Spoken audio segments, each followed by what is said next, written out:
All right, and we are rolling. Well, we're going to kick off this meeting. It is April 1st, May 2021. On our agenda for today, I'm going to share my screen so you can see it. I'll even blow it up a little bit. It's very super official looking. I should probably change this to numbering instead of bullet points. So then we could refer to numbers. There we go. All right. 4 things plus another,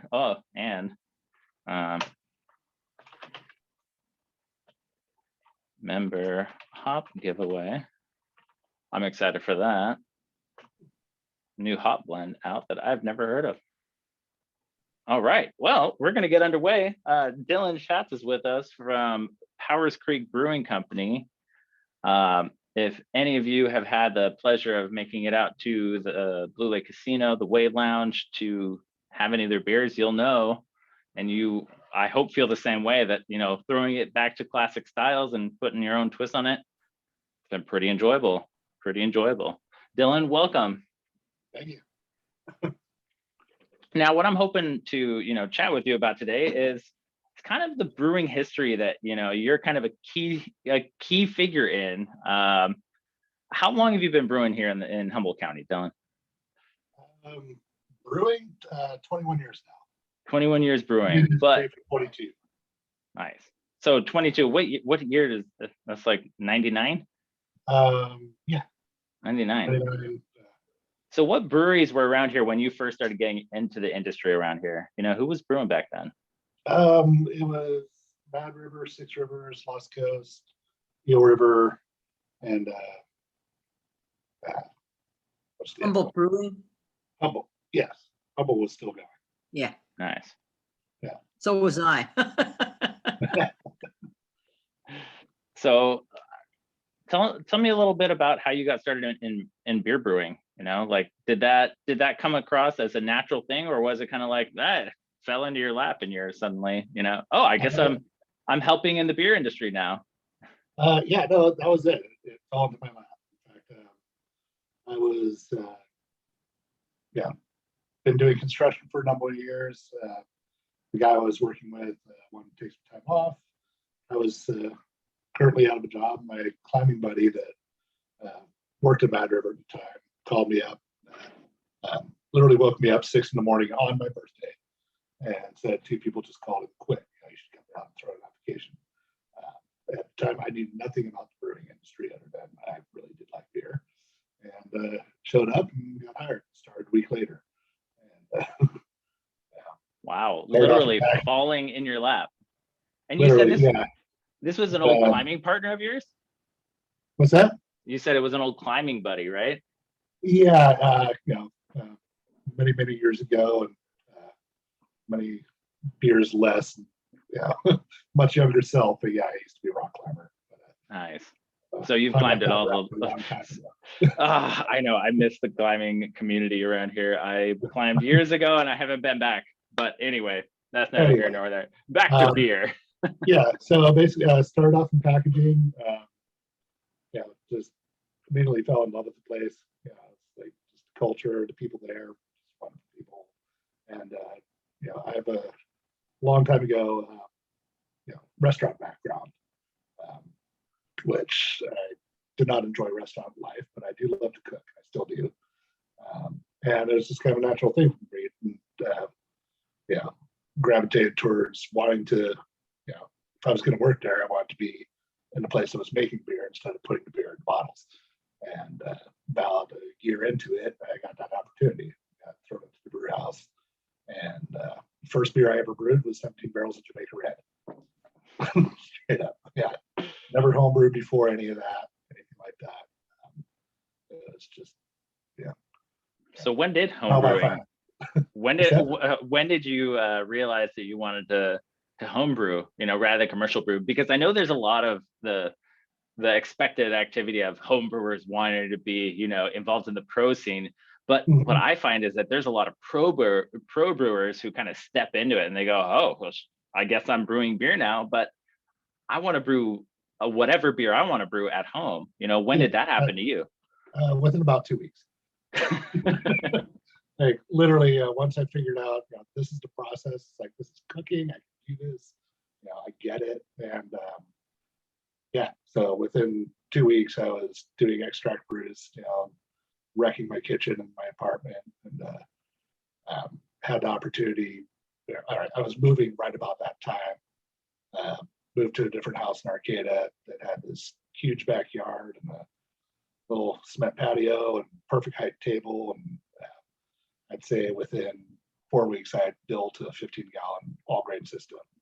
Was just going to town, and had the the rare opportunity of a place that supported that and supported free ingredients for the time. So I had access to whatever ingredients Bad River had.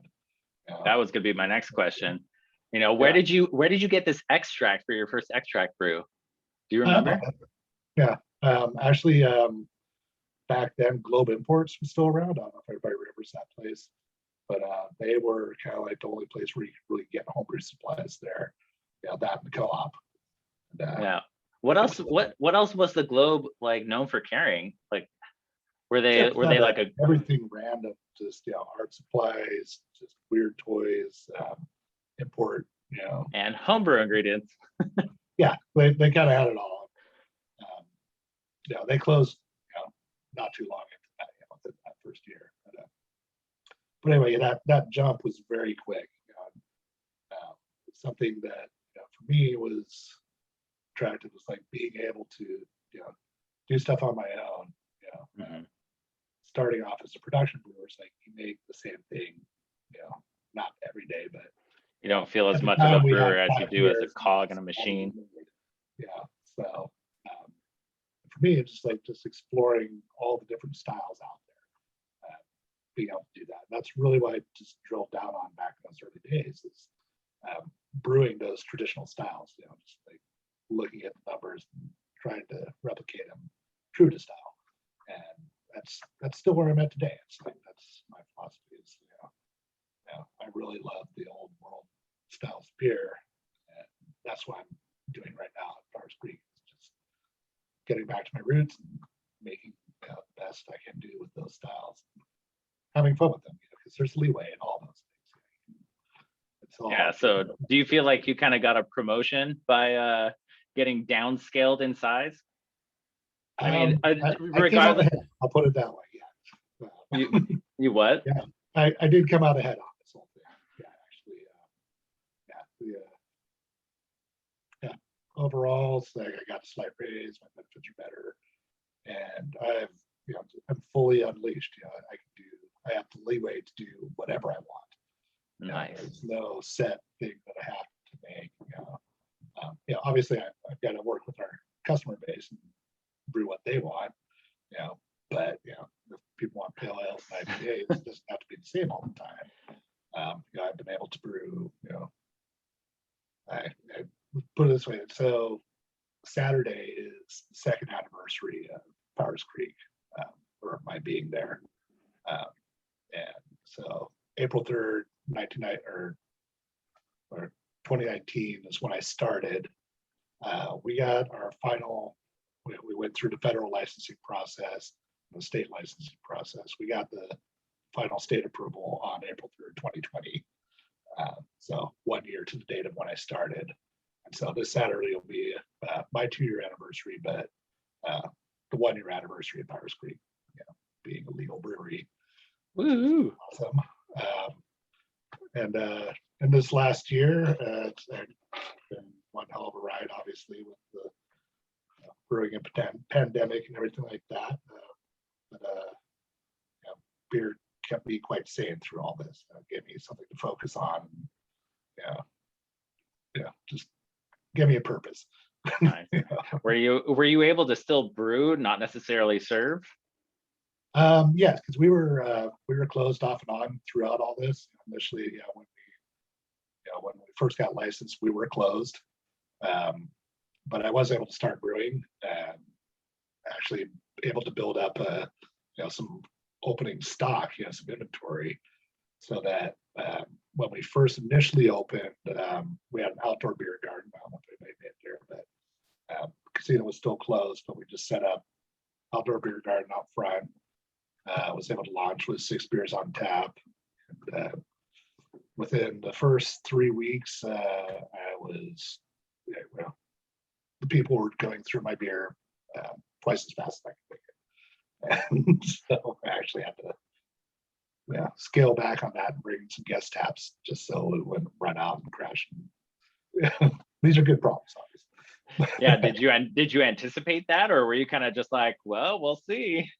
Yeah, it was always just, we'll see what happens. We don't know.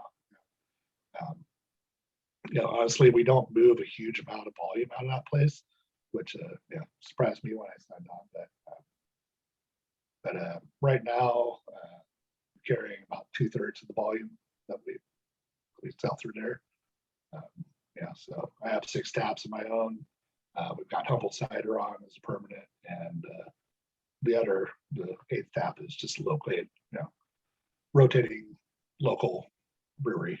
So we keep everybody involved and pulled in. Nice. And then there's a couple other taps. There's Bud Light and Coors. That's what The standard right. casino fare. What was I gonna say? Sean, what? I'll be here for a minute. I saw a short window to check in. Oh yeah, Anna, definitely. I definitely want to talk about that. That was fun. The Japanese lager. Heck yeah. Yeah, if you don't mind talking about that, just because I have had the pleasure of working with a rice product like that.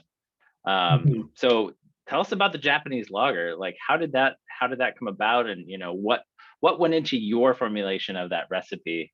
How do you wrap your head around a recipe that doesn't fit into a classic style necessarily, but you want to bring your own spin on it? How do you go about that? So, well, what kicked it off is I just read into an article about rice beers becoming kind of resurgence of that, being that we have a sushi component of our place out there, Sushi Blue.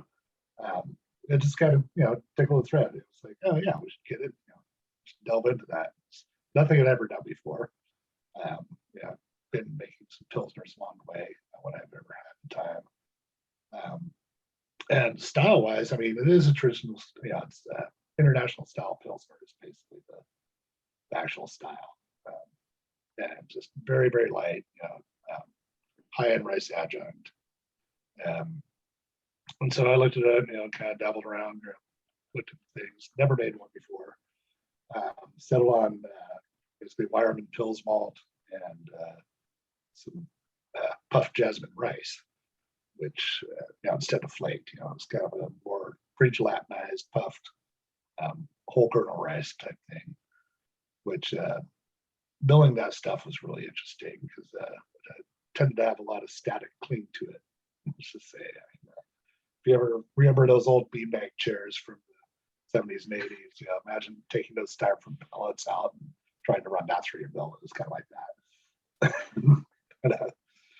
but no, it was fun. It's like really just playing with something unknown.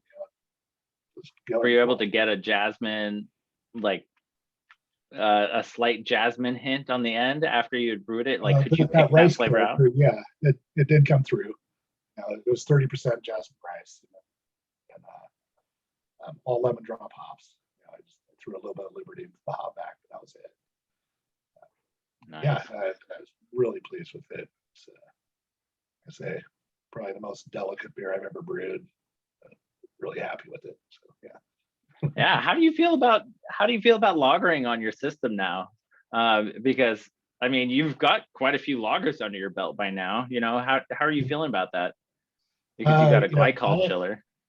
Yeah. No, I mean, if I had more tanks and more time, I would devote many tanks to lagers. I do love them. I do love a good pilsner. I say this Japanese lager I would love to have that on year round if I could. As it is, I'm dealing with 4 tanks right now. The brewery itself is literally the smallest one in Humboldt, 240 square feet, 4 2-barrel fermenters and a 1-barrel brew system. So my week is pretty much 2 days of brewing, back to back to fill fermenter. The rest of the week revolves around janitorial work, cleaning tanks, scrubbing stuff, washing cakes so they can keep things moving along. But pretty much, yeah, I've got a brew set going in every week, a packaging every week at this point. Say that last part again. You said that, so there's a new brew going in every week and another batch coming out. Yep. You said? Nice. Yeah. So so you said you have 4 2-barrel fermenters? Yes. Nice. So you have to double batch pretty much to fill one of your fermenters. And Yeah. you said you like to do that on 2 different days, or you do it same day? I do it on 2 different days, and it's just kind of something that I picked up for over years, because we would brew, pretty much either 2 days in a row. I mean, at our peak, we were doing 5 brews into 100 barrel fermenter in 24 hours. But just being able to do that first brew, it lets the yeast get up and going, get active and happy, and then it's like, so you're just feeding it a second time. It just really takes off. I feel like you get a much better attenuation out of it. More healthy fermentation throughout Nice. that process. Yeah. So I guess I'm curious about how your lagering, I mean, how your lager style beers, how you double batch those. Can your chiller get you down to lager temps before you toss it on top of your previous days? Yes. Damn. Yeah, if I want to. Yeah. So typically what I'll do actually is on that first day, I'll knock it out at 60 degrees, hold it there for that initial lag phase, and then send it in the second batch at the same temperature, and then drop it down to 50. And it's been taken off and doing just fine. So Nice. So when you get the yeast pitch size, are you trying to get a yeast pitch the size of a 1-barrel or a 2-barrel? I'm pitching it at 1-barrel rate across the board. I mean, with lagers, I'm pitching twice as much as the ale yeast would, but that's kind of typical for what you would do. That's really cool. I mean, just that yeast management, even from a homebrewer's, scale and level, using a double pit, I mean, a half pitch and feeding it twice is a really cool idea. And I've only heard that one other time from homebrewers, and that was specifically about making big giant beers where they would brew one day, pitch the yeast, brew another day, and throw it onto that second beer, and they're like incrementally feeding their beer to get like a 13% beer. Yeah, that's very common in high gravity brewing. Isn't that essentially your second batch? Second half of it has a starter equal to the volume. Basically, that's kind of what you're doing. It's like you're pitching that first batch at realistic the amount of yeast poured at, and then that's created a starter that's bigger than what you actually need. So you get a really solid, fast fermentation out of it. Yeah. Awesome. Have you ever run into issues using this method before? Like any notable ones? Just because this is the first time I'm really hearing it from a brewer. Really, actually, I've never seen a downside to it. The only thing is that you definitely have to brew the next day. It's like you don't want to. Oh, there's no dragging your butt on that. Yeah, it's like you got to be. Yeah, it's got to go in the next day for sure. Within 24 hours. Otherwise, the first one slowed down, and you'd kind of miss that window. Nice. Yeah. Well, I think that's a valuable takeaway from today's talk so far. I'm going to open this to questions before we move on. Nancy, it looks like you're ready to ask a question. Go ahead. So let me get this straight here. Are you saying that your second batch, you're not adding yeast to that? There's enough in the first batch that'll take that in? Yep, absolutely. Wow. Yeah, and also not adding any oxygen on that second one either. Not adding what? Not adding any oxygen or aeration on that second batch either. Okay, so on the fermenting side, so it's a closed fermentation? Yeah. I mean, well, I mean, it's venting, obviously, but yeah, It's venting, you're just not actively oxygenating it with right. So, added yeah, oxygen. so, Okay. but, So Yeah. you're just dumping it in there without oxygenating it, but there's enough yeast in the, I'm just trying to get this right. There's enough yeast in the first batch to take on the second batch. absolutely, yeah. Wow.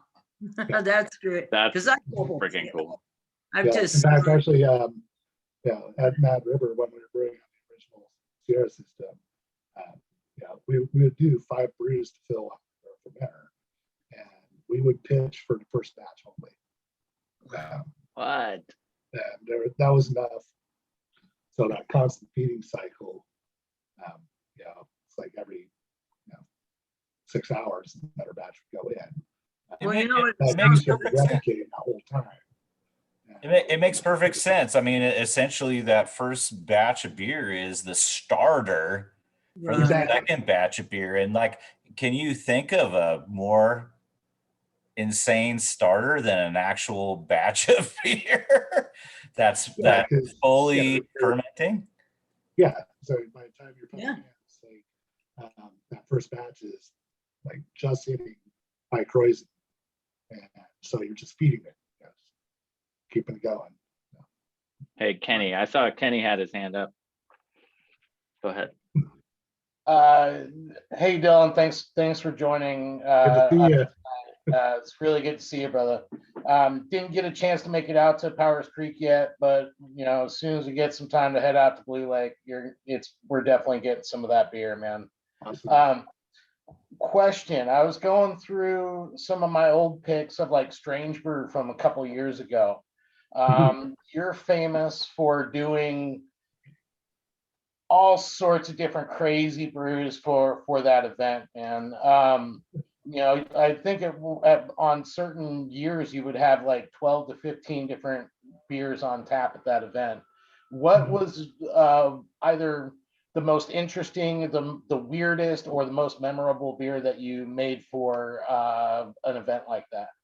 I gotta say the weirdest, the Funkadelic, which was it was a blend of 5 barrel-aged fruit lambics with onion, cilantro, and chili peppers, blended with spicy V8, and then aged for a year.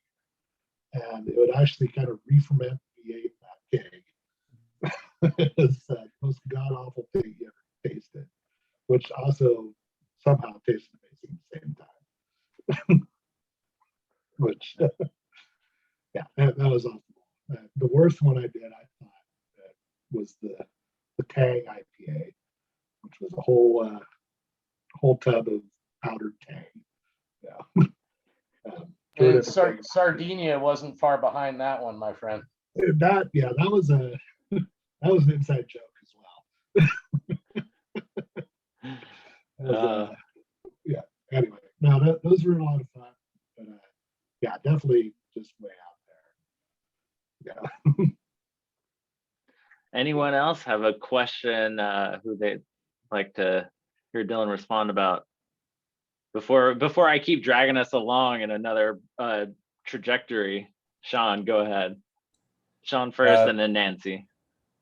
So what's your biggest challenge on having a limited volume brewery? Like what challenges do you have to like try to just juggle stuff and have multiple flavors available for people? And how do you even make sense of scheduling that when the beers are different and maybe you want to make lagers and ales and all of that? And it seems really challenging to me. It is in its own way. I mean, in a lot of ways, this is kind of natural for me. I've been doing this for so long. It's like I wrote the schedules in Mad River for 12 years. Just like juggled all that. So this is actually a lot easier for me. It's like I know I have an open tank. I'm just kind of going with style wise. Like, what do I have on tap? Like, okay, I've got a couple of IPAs. I've got something else. Try to keep a dark beer on. And so, yeah, just kind of look at, what's coming up, what's getting low, what should I jump on next, and then, what do I want to do? Or, what do I think people are going to want to try? And so just been keeping it creative. As far as APAs goes, like you always got to have one on tap, but so far I haven't done the same one twice. Yeah, that's kind of the fun part about it too. So, just being able to make whatever I want, and just keep it rolling. I know people want some light sessional beers, so I'm trying to keep those going on a lot as well. As far as the lagers go, summertime, I'm gonna have a hard time doing that. I can see that already, just because I don't have the time. This last year I were shut down off and on constantly. So every time we shut down, I just load up the tanks with lagers. It's like I've got the time, I can age these. But I think I'll be able to figure this out pretty soon. Just kind of dedicate one tank as a lager tank, and just keep the others as ales, just rotating through, as much as I can. And our plans are, this was kind of the trial phase, it's like the proving ground phase. Will this work for us? So far, it's working out just fine. I mean, everything I make's being consumed, as fast as I can make it. So, phase 2 is to actually build out an actual beer garden off the back of the casino. Larger facility, more capacity, and at that point, I think I'll be able to dedicate a few tanks, just to specifically for the styles that have been really moving really well, and keep the original system as the pilot system, because that's really what it is. This is phase 1. This is our pilot system, and phase 2 will be an actual production brewery. So, Does that make you happy or sad? Oh, I'm living the dream here. I mean, this is truly my dream. Just to be able to, full creative control, just do whatever I want. Keep going. Right. Thanks, Dylan. All right, Nancy, it looks like you had your hand up. Go ahead. Nancy, you're muted though, so I'll ask you to unmute before you start talking. I got it. I'm used to talking to myself. Anyways, the double batching. Okay, so you've got a barrel of beer, and then you're going to put another 300 gallons in another barrel. How do you calculate the amount of yeast you use for that? I'm just, it's really interesting how you do that. The big 1 barrel starter. So a lot of what I'm doing is because I'm using many different yeast strains right now. So a lot of what I'm using right now is dry yeast, fermenters, and so I'll pitch for a 1 barrel amount, the proper amount that you normally pitch. Okay. There. And then, and that's it. And then. So it's just for the 1 barrel amount, and it's 2 barrels. Right, because you're treating that first barrel as a starter culture. Like Right. The big starter. And then adding to that the second time. And then a lot of these, if I'm brewing with that same yeast strain the following week or down the line, I'll repitch from that for a few times if I can. But it just really depends on what I'm brewing when. It's like if I'm bouncing around to a different yeast style, then I'll pull something else out and pitch from that. The lagers, I like to harvest them after 2 weeks instead. So Thank you. Yeah, Nancy, because that batch, that yeast is just like thriving in that. I mean, it's like the ideal environment. I mean, it's exactly what the next batch is going to be. So it's just multiply. I mean, it's like the ultimate starter, and it's brilliant. And I can't even think of why I've never heard anybody but Dylan talk about this. Me neither. I do have to say that Jeff at Lost Coast, who had mentioned this, he said that they were doing that, but they weren't, I mean, they were pitching for pretty much the same amount. I do remember him saying this because I went back and rewatched it to pull one of the recipes from the episode.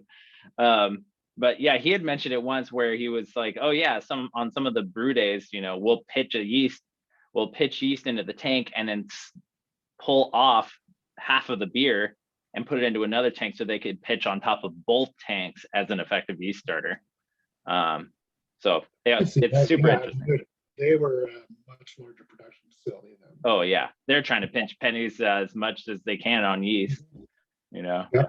And I have to say, heck yeah, yeast, dry yeast, whoop whoop. I love dry You yeast. know, I love dry I yeast. never used it until, you know, we started this up, and I'm a believer now. Yeah. You're a believer now. You hear that, everyone? I have never had a failed batch from dry yeast ever, never, ever, but I've had many, many, many from liquid. Yeah. I've been disappointed by some of the liquid yeast out there. Yeah, sure. Yeah. Anyway, any last questions before I drag us on another thread? Going once. All right, going twice, sold. All right, so Dylan, you are on a one barrel brew system. Who makes that brew system? Just so I can give people an image to cling to of what you're brewing on. Is it SS Brewtech or was it Blickman. Blickman? So it's the Blickman This is a gas-fired Blickman. gas It's a fired. herb system. So basically, instead of a rim system, it's a herm system, so that I can recirculate mash through a coil in the hot liquor tank. Right. So Nice. I just want to show people because, you know, once you see it in your mind, Mhm. do you have the manway and the chute? Oh, Just no. like dang it, why is the image not loading? No, that's the Oh well. Anyway, you guys can no, Google it yourself. It's a Brewtech. I did look at that. No, that one's got the manway and chute and everything. That's an electric system. That's not the direction I want to go with it. I really do like gas fired, just a personal thing. And this thing is, I'm impressed with it. It's been one serious workhorse. I mean, in this past year, I've run 70 brews through it. 70 one barrel batches. Yeah. In 1 year. In 1 year. So you're brewing twice a week essentially. So if we have 52 weeks in a year, I guess you get to take some time off. Yeah, there was some time off there, and there was some downtime when we were closed. And I wasn't brewing, but yeah. How did you? I think that, you know, what might be valuable to, you know, work out is how do you go from brewing on a 30 barrel system or whatever Mad River was at to brewing on a 1 barrel? Like, what did you have to do to reorient yourself on this much smaller scale? You know, like, did you run just a 2-row batch? Like, how did you get your numbers, you know, in your mind to stick? Because I feel like any of the homebrewers who upgrade to a different system or switch the ways they do things, sometimes it leaves us in shambles for brews and brews. We're like 8 brews later and we're still having issues with our efficiency. Like, what did you do as a foundation right when you got your hands on this system? Honestly, I went back to my roots. So I say, I mean, I brewed on a large scale for a long time, but those first few years of brewing in Mad River, I was home brewing like crazy, you know, on a 15 barrel system that I built. And I still have that notebook of all my old recipes and all the notes and things that I did. So it wasn't too hard to go back to that level. Just kind of look back at what I did and scale things to that level. Definitely, absolutely have to start thinking small. But no, I mean, you know, I'll be honest too. You know, I use ProMash as my brewing software. I've written all this stuff out before on paper and done all the calculations. But good basic brewing software is pretty invaluable to get the job done. And you know, they're all scalable. Yeah, that's the nice thing about that software is that it lets you, it takes into account the non-linear calculations. Yeah, it's like when you're looking at you know, malt extract and things, that's all very linear. Yeah, it's like you can plug in those values on paper or on a computer, and yeah, you know what your extracts could be based off of grind and efficiencies and all that. You know, top calculations, those are not linear, as I'm sure you all know. It's like it's not yeah, it's not something that's going to be consistent across the board. You know, especially it's more as you go up in volume, it's like your efficiencies go up as well. So taking into account, you know, scaling down in size, that those hop, you know, those. So I guess, like, did you do just like a base 2-row to figure out what your mash efficiency was and then do your recipes from there? Like how Yeah, did? yeah. Okay. So before we were actually licensed, yeah, crime against the brewing, a handful of batches of wort. Just yeah, ran just basic straight 2-row pale malt through the system, figure out what the mash efficiencies were. Yeah, and yeah, Plug it into your software after that.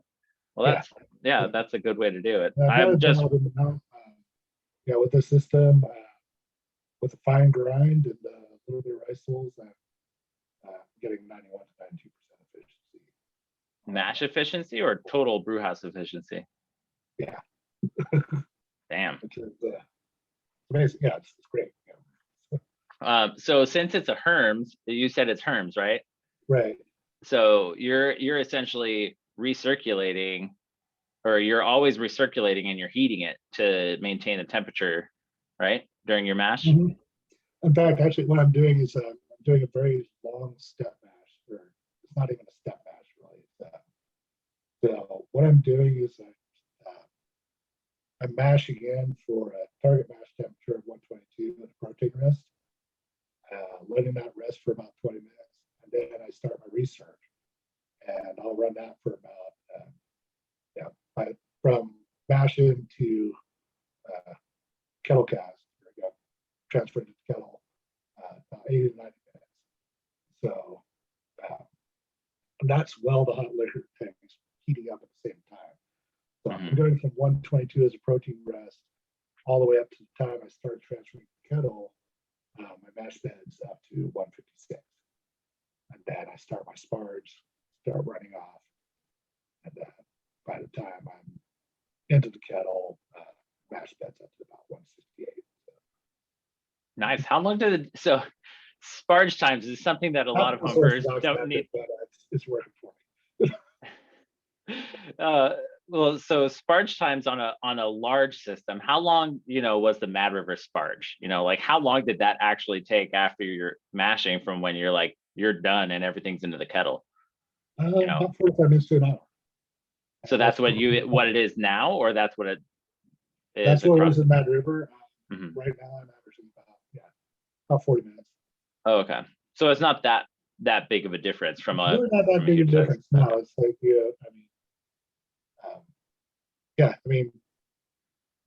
these systems. It's like that sparge time is kind of the universal thing across the board. It's like you want to be rinse that grain bed, get it into the kettle, and within an hour. Yeah, if you can. Yeah. Okay. Well, that's good to know.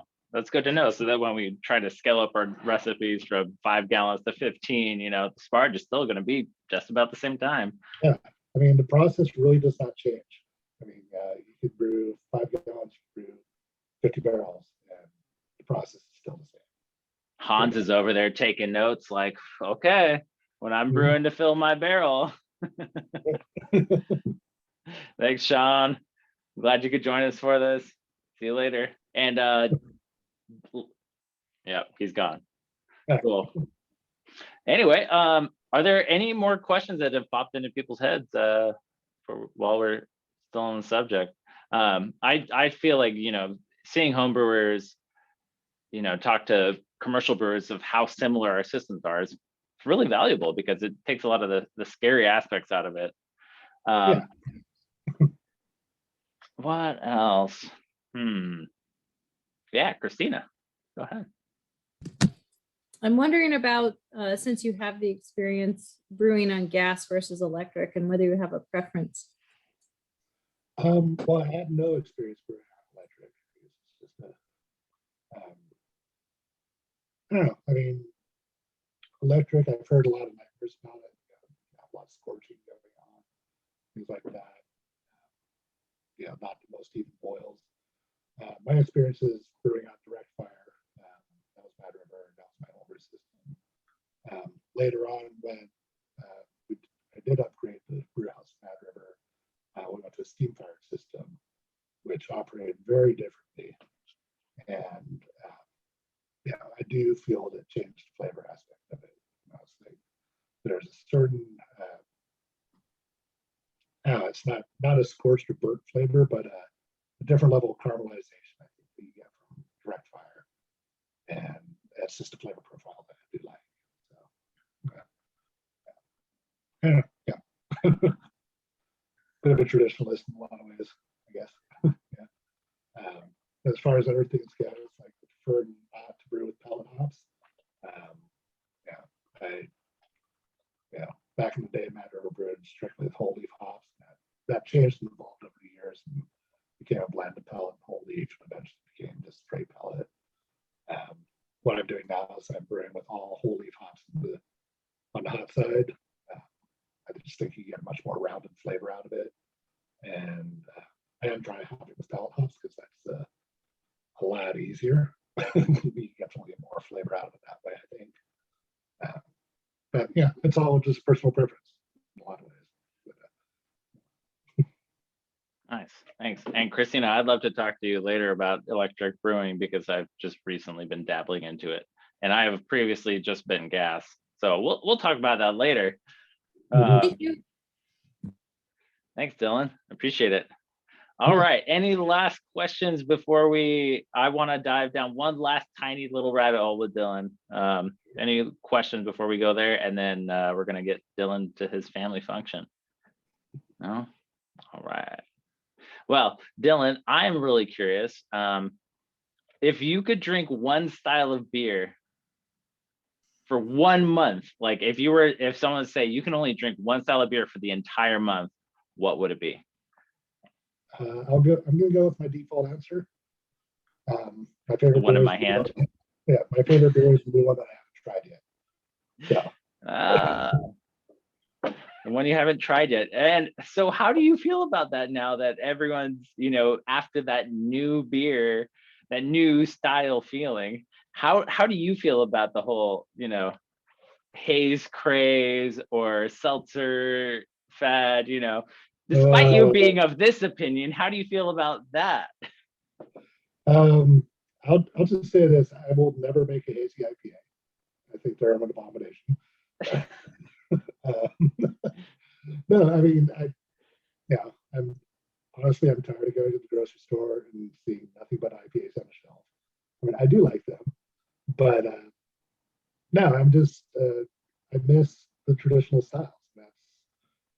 That's why I'm just kind of in personal heaven right now because I can make those. I can bring back those old world styles that we kind of forgot. And, I think at some point I hope it'll come back around to where we'll be able to buy some real beer on the shelves instead of just gimmicky stuff. Dylan wants a bumper sticker that says "Make beer old again." Yeah. Not necessarily old, just classic. Yeah, but beer flavored beer. Oh, I know it, man. I know it. Although I do enjoy new styles and pushing limits on some of the ingredients that you get a hold of. Yeah, no, and, I do mean that too. Like I said, my favorite beer is one that I haven't tried yet. But at the same time, I think as an industry, it's just gotten too far. nothing to give it. Let's get back to our roots and, make what we want to drink. Good beer. That's traditional and classic. So when do we start seeing the collaborations of the old dogs in the industry around here? You know what? As soon as we can. Yeah, I'm fully open to that. Working with the, like I say, I mean, I've been in this industry a long time. I've worked with these guys, festivals and parties and whatnot. It's like we're all good friends, and we're all itching to get back to that. I know that. So, once we get somewhere back to normal and we can all hang out to each other, then I am totally down to partner up with all these guys. Awesome. I look forward to it, and hopefully we'll all rile Los up, rile him up, and tell him to go harass you to get an old dog recipe going between the two of y'all. Yeah. That's what I want to see. That's what I want to see. Hey Dylan, have you had a chance to taste the Humboldt red nectar since I it's have been not. rebrewed? No. Oh man, I haven't been able to find it. I think Ezra, where are you, man? Ezra would know where it's on tap. I'm pretty sure it's only on tap at Humbrew's right it's now. out there, but I mean, honestly, I think the Even, Madrone might have it. Wait, say that again, Kenny. I think the Madrone in Eureka Old Town might have it. All right. Well, That's just Yeah, I had it at the Madrone. It's delicious. nice. yes, yeah.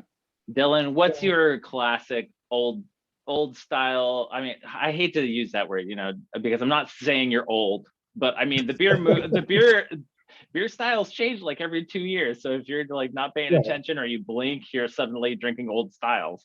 But Mhm.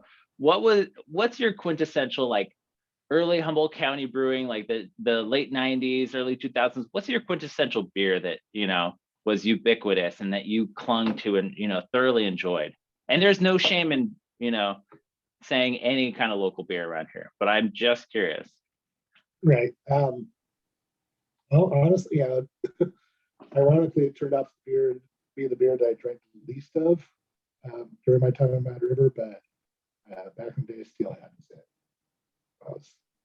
That was my go-to. Like before I became, part of the craft brew. Before I got into the industry, it's like that was just. That was the beer. Yeah. Yeah. Well, hey, everyone, let's raise a glass to the local legends, the endlessly drinkable beers, and to sharing in the community, because without the community of beer drinkers, beer makers, and beer connoisseurs, we wouldn't be here. We wouldn't be here. So Dylan, I have to say thank you so much for joining us. Thank we you. really for having appreciate me, it. and, cheers to you guys, because you guys are the reason that we're here. As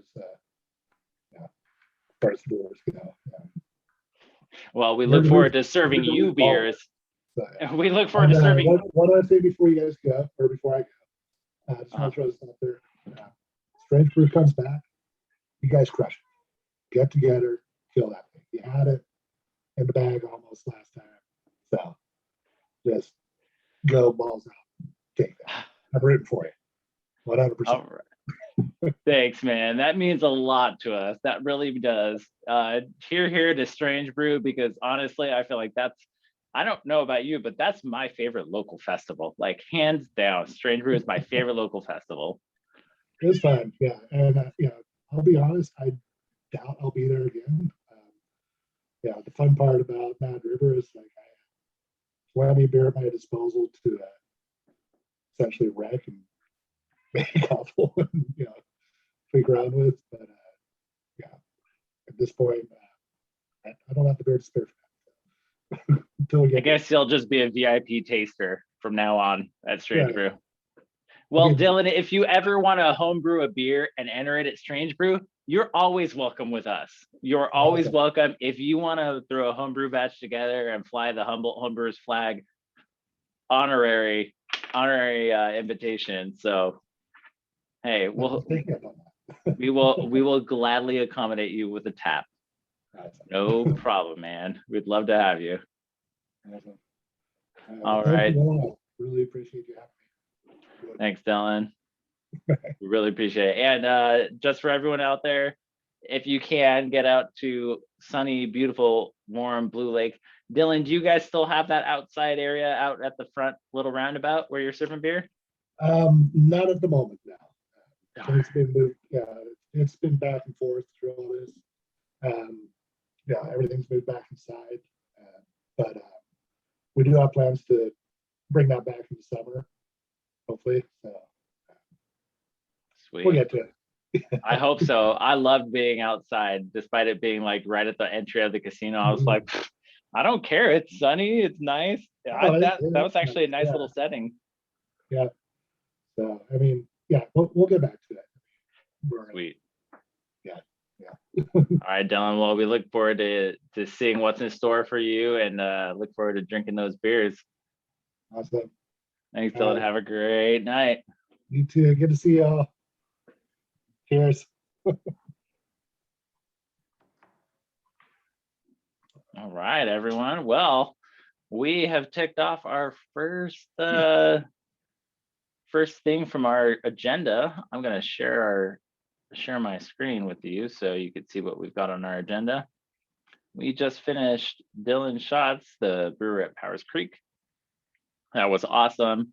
The insights that he provided, I hope you guys remember those, especially the yeast one. That's like when it was Lost Coast, it seemed so abstract. You just make a starter and split it into 230 barrel fermenters, and then you just rack on top of it. So not applicable to us, but when you hear it from a 1 barrel brewer, you're like, maybe. Well, next up, we're going to be talking about our Pink Boots brew. Anna, I saw in here, I think she's still in here, and Christina and Chrissy, there was a post on our Facebook page about it recently. Thank you, Anna, and to all who have helped, grab the reins of it. And I'm wondering, have you guys settled on a brew day yet? You gals, sorry. No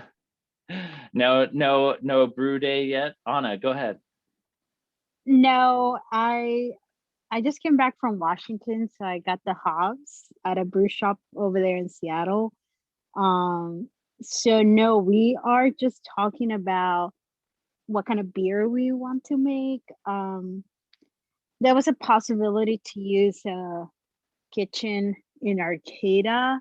That was my first choice because I live in a small space, and then I didn't want to ask Kenny for the shop, so we were like, we should do it on our own.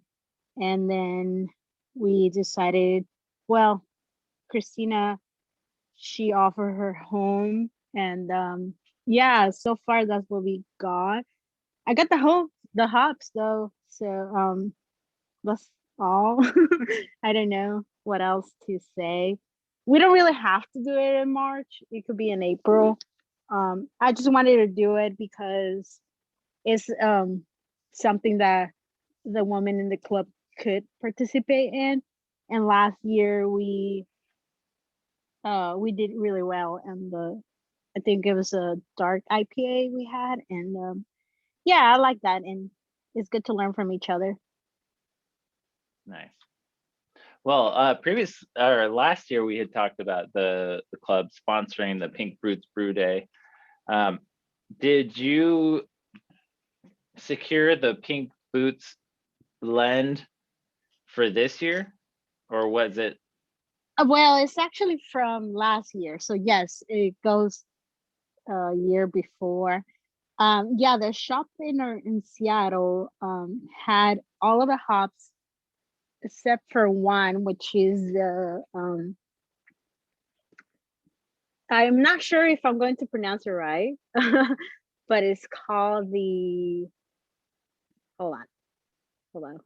They have the, Was it Atnam?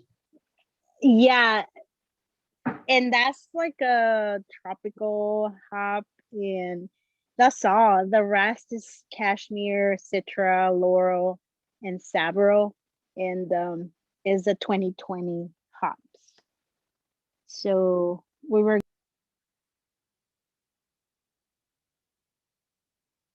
Wasn't me. Anna, I think I think you muted yourself in the middle of a conversation. Oh, I'm sorry, guys. um, so what was the last thing I said?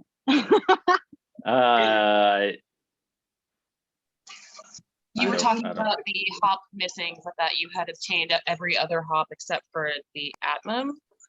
Yeah, that's right. And yeah, so we were looking for another hop that could replace that one. But we're just talking. We have a Facebook group chat going on. So anybody who is right now in the meeting and wants to join, please go ahead and join us in the group chat. But we don't know when, and we don't know what kind of beer yet. But that's what we're doing now. But I have the hops, so that's good. All right. Well, keep us up to date, Anna. We'd love Yeah. to support, that brew day and conversation. All right. Well, Christina, yes. Do you think that the club would be willing to maybe purchase ingredients to donate towards this? Everything seems pretty ethereal so far. I think last time we had agreed, it would be a good idea, but we need more concrete, a number to move towards, or, something concrete proposed. Perfect. That Yeah. helps. Thanks. Yeah. Thanks, Christina. So Pink Brew Day, TBD, yeah, I can't even talk, to be determined. TBD. But it has been determined and already set forth is Big Brew Day. We did jack squat for this last year. I mean, this was like right at the freaking smack dab, like a few months into the pandemic. So everyone had their heads in the sand and, didn't want to do anything.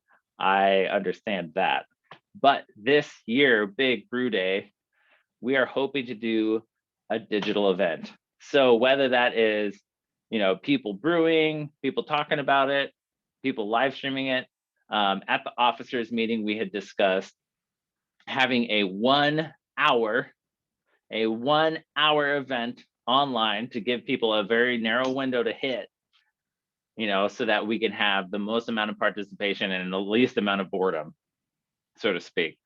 So, instead of saying like, oh, I have my 5-hour brew day, you're welcome to pop in during the live stream. We wanted to say, who's brewing that day and who wants to live stream for a small little smidgen of it so we can get a little snapshot of it. So, so far, I believe we've got 3 brewers who are interested in live streaming. The platform that we are going to be live streaming on is Facebook.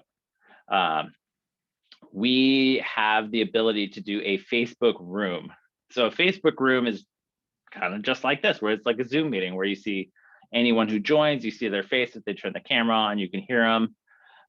You can also see a chat. So what we're hoping to do is to do a Facebook room based on our group page, which I'm pretty sure all of y'all are members of already, and invite the public to engage with that Facebook room for that 1 hour so that we can, give a solid start and end time, get people in there and see if we can drum up some of the public engagement that, a lot of the club really thrives on, introducing new people to the homebrew community, or veterans, oh, hey, I just moved to the area, but I haven't seen any activity kind of thing.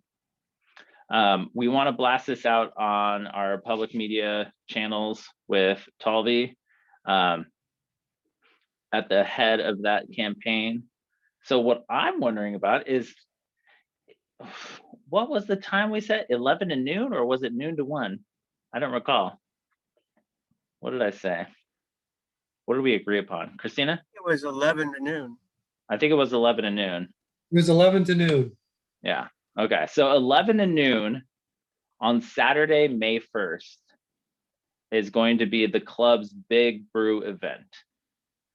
So what I'm hoping is to, put that out there in Facebook land and public media land, whether that's, Lost Coast Outpost, the North Coast Journal, and associated media companies, to put a public facing invitation to a little club brewing session.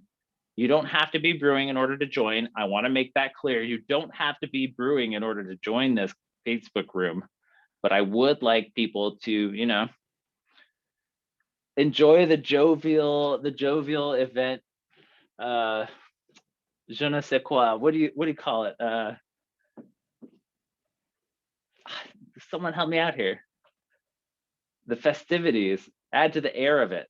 So I'm hoping, you know, if you're available, put it on your calendar, May 1st from 11 to noon, join the Humboldt Homebrewers Facebook group and join our room. And as a tertiary thing to this, I'm hoping if we find that Facebook room to be great, maybe we'll drop off Zoom and just go on Facebook for our future meetings. Just an idea. So is anyone interested in coming on to the May 1st Saturday from 11 to noon brewing hour to, you know, hang out? Or does anyone want to be on there to brew? I think so far we've got Pete. Looks like Christina's waving her hands in a yes manner. Yeah, Kenny, go ahead. I had talked briefly with Hodge. I will be at work during that time, but you know, I think this is a great idea, you know, to try to engage the public and try to show some support for Big Brew Day, which is an AHA event. You know, there's thousands of brewers all across the world doing this. I think this is a really great idea. So thank you guys for putting this forward. I'd love to help any way I can. So I've already talked with Hodge, and we'll just keep lines of communication open. Perfect. Thank you, Kenny. Appreciate that. I just got a noise like someone left. Did someone leave? Who left? Doesn't look like it. Oh, it's just Anna's internet connection going weird. Okay, never Anna mind. said her Wi-Fi is. Yeah, I understand that. Well, I'm really excited. So Pete, go ahead. It occurred to me that the AHA does a national toast, which I think is at 10 a.m. our time. But regardless, it might be fun we could pick whatever time at the beginning of that hour or partway through that hour that we would do a toast to homebrewing. Yeah, just, you know, I'm just add, I'm like not add to the festivity. I'm not seeing a For Big toast Brew time. Day, 10 a.m. would be a Big really Brew Day- early toast time. no, Big Brew Day, for Big Brew Day, they've done that annually, Huh. as far as I know. I'm never there because I think it's like at 10 a.m. Maybe if it's even 9 a.m. our time. Might be like noon Jeez. Eastern time. Yeah, I'm Anyway. looking on here. So it looks like, so for They anyone might not be who's doing it this year because because there's, you know, but I don't know. But it'd be add to the festivity to, you know, and I don't know if that would encourage public to be, oh, they're going to be toasting homebrew and anyway. How would I don't know. I mean, do we want to say like an 11:30 toast time or something? I don't know. I don't know other people's toasting habits on the weekend. You know, I'm okay with having a beer at 11:30 on a Saturday, but yeah, give me a thumbs up if you're okay with an 11:30 toast time. Give me a thumbs down if you're not. Okay, Caitlin and Benjamin are like, Wait, well, we'll see how it feels. Why are there 3 thumbs on Christina's screen? 3 thumbs way up. I'm Pays just to have not an extra always month. awake by then. Wait, Caitlin, what was that? I'm just not always awake by then. Oh, you poor soul. We got to convince those kitties to wake you up earlier. No, I'm sure they're just snuggle puddles as usual. Yeah, I mean, I would love to, you know, push a little cheers hour. Hey, Talby, I have a question for you. On some of these event calendars and, you know, like PSA sort of avenues that we can pursue for this, how long is the blurb usually? Is it like 2 sentences or is it like 3 to 4? For the calendar, I would say 2-3 sentences tops for a PSA, because I plan to put out radio PSAs, and I'll send them to, because I'm with Bicoastal, I will send them to the West Coast and see if they want to put them up. That would be 15 seconds, 30 seconds, 60 seconds. If we want to go all three, and if I really have the time to make all three, is really what that's about. Yeah. And it's fine. So for that one, I'd say you get in a 15-second one, you might get four or 5 sentences tops. Okay. In a 30-second PSA, you can get, depending on sentence length and run-on sentence features, anywhere from 2 to 6 sentences. I can definitely get the information in there. And what I read in the officers meeting for a I see your hand, Kenny. for a written PSA statement is pretty much what I'm going to use, which I think is, which would be the same as a 15-second PSA, is what that would come out to. And it'd be what I had read in the officers meeting, plus just the link added there. Perfect. Okay, so Kenny, you had something to add to this. Try to keep it short so I can, add on top of this, because I believe we had already talked about it at the officers meeting of how quick we can blast stuff out, and we want to, get that soon. Go ahead. All right, heard. Number one, there should be templates on the club Google Yep, Drive that I did saw a while those. ago. I think you guys saw those. Number two, AHA has also put out a template for a press release, so you guys might want to look at that. Yeah, I was trying to find that. Have you seen it this year? I saw it last year and they had the whole like press pack, but I haven't seen it this year. Have you? I've seen it. I don't have access Okay. to it right now, but I'll try to forward it. Yeah, if you find it, I tried to dig around and look for it to shoot to Talvi, but I couldn't find their press pack like they had in previous years. So if you do find that, please let me know. I would really appreciate your sleuthing. I have access to it through. Okay.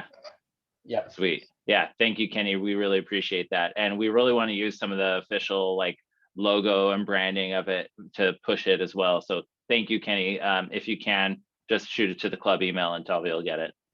Yeah, I'm really excited about this. So just so you all know what happened at the officers meeting regarding Big Brew Day, we were like, do we want to help sponsor like, recipe packs, or do we want to help, provide subsidies for people who want to participate?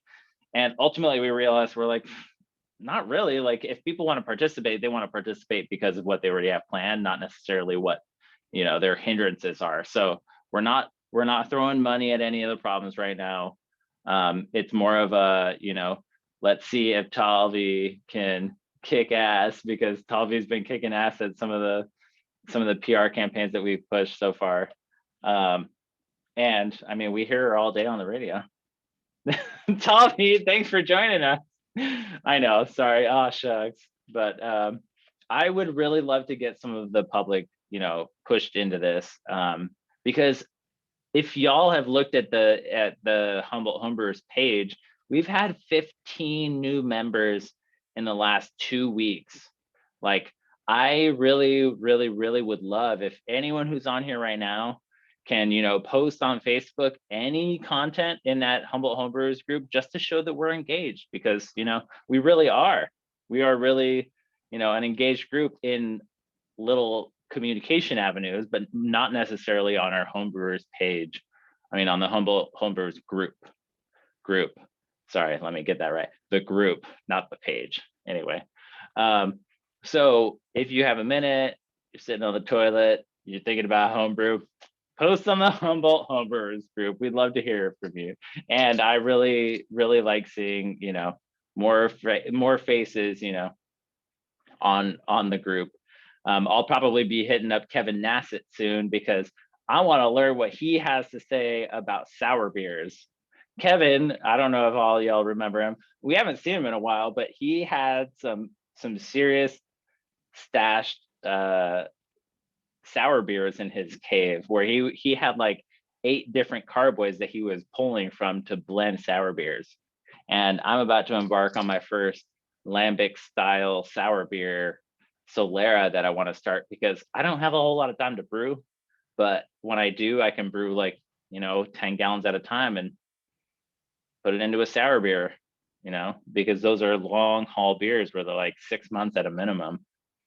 So I'm going to be hitting up Kevin on our group page to see if I get him to, you know, perk up. And if you have any of your friends that are in the group that you haven't seen in a while and you know, want to coax them into a conversation, try tagging people, you know.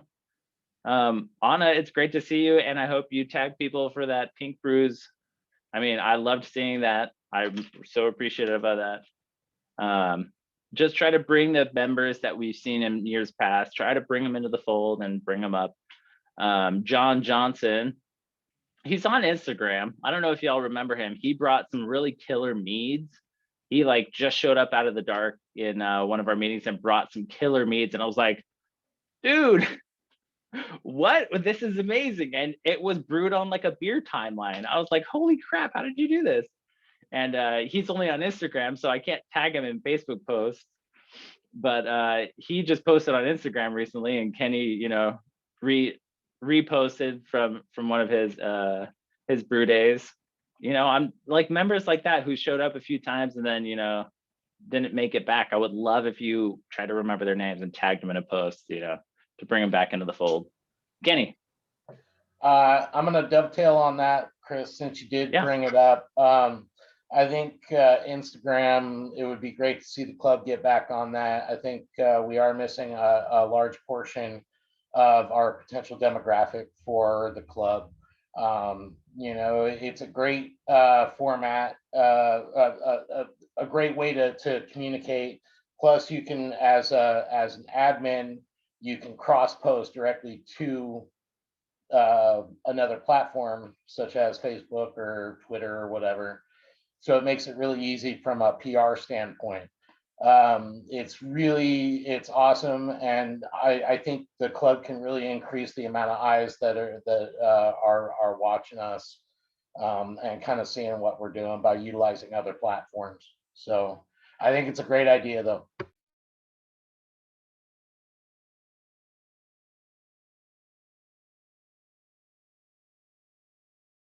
Now I'm the one who forgot to unmute. And thanks for that, Kenny. Yeah, I need to figure out what the heck the password is for that, because it hasn't been used in like 2 years or something.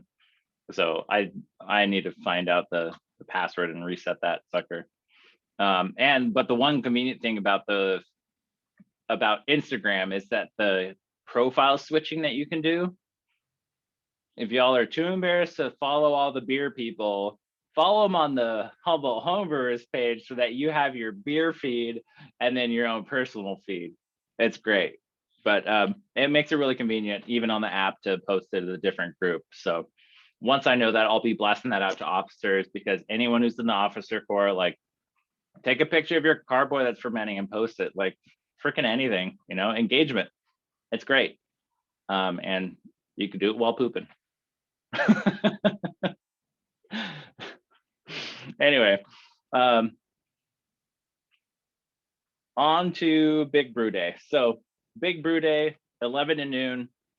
We'll be blasting that on Facebook like ASAP, because it is just a month away. Literally 1 month away. It's Saturday, May 1st. So we're going to be pumping that on Facebook.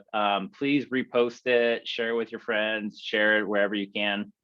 If you're not attuned to that, then write it in the skies or throw flyers at people if you want. But you will see us posting about that pretty frequently for the month of April, to try to bring, you know, potential new members into the fold. Speaking of bringing members into the fold, what did Matt post on the Facebook page? He posted, Kenny, I'm hoping you'll help me out with this in a minute, but he posted that there is a hop blend that is going to be available to all members that have shown up today. And so far, that looks like Anna, Nancy, Christina, and unfortunately, all the officers have recused themselves from raffle prizes. But Anna, Christina, and Nancy, you won something for showing up today. Yay! What? Kenny. What And Caitlin, sorry. And Caitlin, sorry. Kenny, tell them what they won. Mainly because I've never heard of this hop blend before. So Yakima Chief Hops, they put out the Pink Boots blend every year to support women in the brewing industry. One of the other things that they do every year is put out another blend for veterans. And so the shop is donating however many packets are needed for this particular giveaway of this year's 2020 Veterans Blend. So on a national scale, YCH donates $1 for every pound sold to the Gary Sinise Foundation.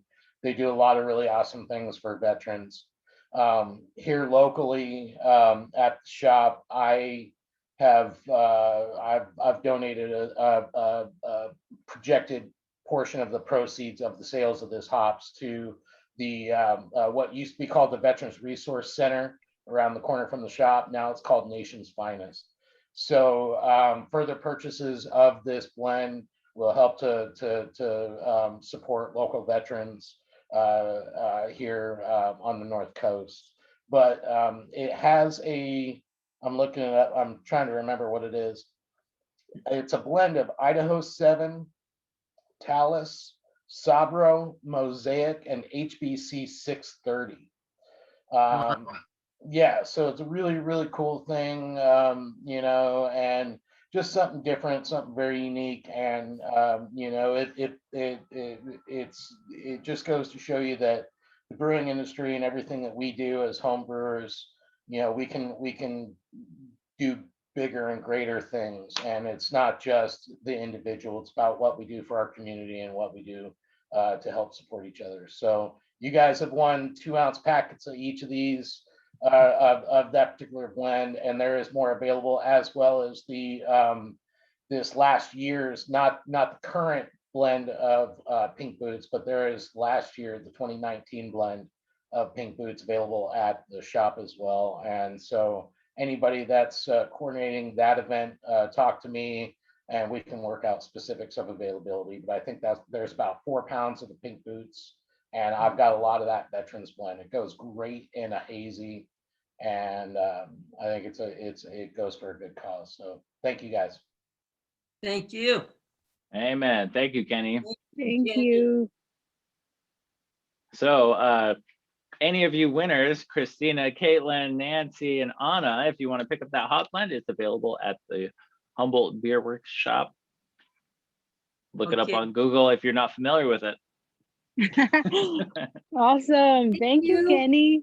Thank you, Kenny. And thank you, Kenny from Humboldt Beer Works and the Humboldt Homebrewers Club for the generous donation, not only to our veterans in the area, but also veterans in the greater United States and the Homebrew Club, you know, keeping members engaged. Anna, I'm so happy to see you. You don't even know. I'm so happy you're back. Yeah, and my wrist is better, so it's still swollen, but yeah, I could brew. well, I'm happy to see y'all. Yeah. Awesome. Thanks, Kenny. We really appreciate your continued support and, you know, helping coax members into our meetings and, you know, being an active participant despite not being an officer, you know. Thank you. I do it for the love. Like I've said before, you guys are my friends and my family, and you know, I'm just really stoked to see the progress that this club has made over, especially this last year, going through some, you know, it's been difficult for everybody, publicly, privately, everybody's going through their own thing. So it's really great to see that we can all support each other and keep home brewing, because like Dylan said, brewing kept him sane, and he's not the only one. Yeah, true that. Well, my last question is, are there any specific questions about Big Brew Day before we move away from that? Specifically, you'll see more communication on Facebook about what the times of the events are. It's going to be 11 to noon. Sean already has the directive to blast it out on our Humboldt Homebrewers.org page. That is where we're going to be pointing people publicly. We're not going to be pointing them to our Facebook member group. It's going to be a link through the Humboldt Homebrewers.org page that will push people into the Facebook link. I'm just hesitant to push a Facebook event out as like the main point of contact. I'd rather it be our official website that's been around for a long time. So if you run into anyone, or if anyone asks you like, where can I find more information, point them to our homepage, humboldthomebrewers.org, where it's going to be like a big feature right on our website to get people into this Facebook room. All right, any last questions? If not, try to plan a brew for May 1st. You know, if you want to show people your setup where you're stirring a pot full of extract, or if you're like, I just decided to learn how to brew in a bag today, you know, let her rip. It's a Saturday. Nancy, what's up? Okay, here's, you were gonna talk, well, you might not want to do it now, but when you and Christina, when you all want to talk about electric versus gas, I'd like to be part of that conversation, because I've done both. And now I have an electric Herm system. So it's, you know, and I'm just interested on the different, you know, I mean, each thing has its advantage. For sure. For sure. I just want to make sure that this conversation about Big Brew Day is wrapped up, and then I hope to talk about that, because that's pretty much it for our agenda. I think this is the first time we've actually had time to talk. What? This is crazy. All right, Big Brew Day, going once, going twice. Moving on to what's bubbling. That is our last agenda item, other than, hey, by the way, we're still having a meeting next month. And hey, by the way, Big Brew Day. So anyway, what's bubbling? Well, shoot, sounds like electric Herms. Nancy, you have an electric Herm system? Yeah, I do. What? Tell us about that. Okay, so let's start, you know, breaking it down a little bit. Gas, electric, steam, boil, these are all just methods of creating heat. So Herms, what does Herm stand for? I think it's like heat exchange recirculation system. Cool. All right. So heat is introduced to the mash by recirculating your hot mash through a kettle of water that is held at a specific temperature, and you're just recirculating the hot or the wort through the water through. First of all, I put the water in, you know, this is all new. It's a long story and I'm not going to get into it. It's like all of a sudden I had this system, and the person that was supposed to help me out, the whole COVID anyway. So it's been quite a learning process. So basically you get your water heated up, and it's always, I figured it out, maybe 6 degrees above what you would program into your mash. Okay. So it's always a little bit higher. Anyway, you mash in, and then the water runs through your circulator, runs into a coil. You're going through a pump, and it goes into a coil, into your hot liquor tank, and it just keeps circulating for your mash. Am I making sense? Yep. There you go. Yeah. This is sophisticated. Well, you know what? I'm going to tell you, it was a challenge, but I'm glad I did it. And what I do is I heat my mash water in my boil kettle, and then I put it into my mash tun. And then what I do when I sparge, I run my sparge water through the coils, so it's cleaning the coils and also sparging into the mash tun. Is it a copper coil setup in there, or stainless No, it's steel, or- everything stainless steel. Okay. Yeah. I've known a few people who have done either, and the conclusion that they came to was the copper ones I have to clean a lot better than the stainless steel ones. That is all of their perceived differences between the two. I guarantee that there are ion exchanges involved in the two. I mean, in the differences between the two, but that's what I've taken away from anecdotal experience. Kenny. Yeah, copper pulls out sulfur molecules, but it also has better heat thermal transfer. Stainless steel takes a lot longer to heat up. So the system that I'm familiar with, it is electric, 220, and it runs off of 5,500 Blickman Boyle coils, which in the hot liquor tank, we've got a 50-foot, half-inch copper coil. Yeah. Now, what I do is I have the temp controller on the hot liquor tank, and I get that up and going. So I've got the thermometer probe on the hot liquor tank. So for anybody that's not following this, essentially, we're just heating up water to a certain temperature. And the hot water, the thermometer and the thermal well or thermal probe or whatever you want to call it, will tell the digital temp controller how hot the water is. And so you just dial it in on this little digital display. And so you can dial in your temperature exactly to where you want it. And usually, oh, okay, but usually go ahead. if you're like, let's say your mash, okay, you've got your mash and it's set, you've done your recirculation, usually I find with the, if I'm at 152, I'll be recirculating the mash at about 157 in the hot liquor tank. And that seems to maintain that.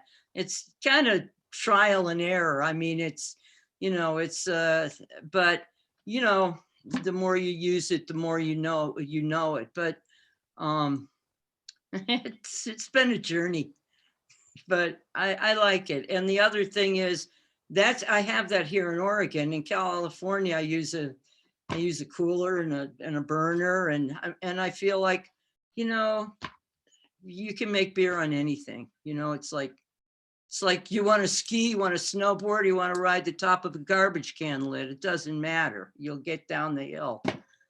And, I mean, Amen. Amen. I'm going to use that analogy.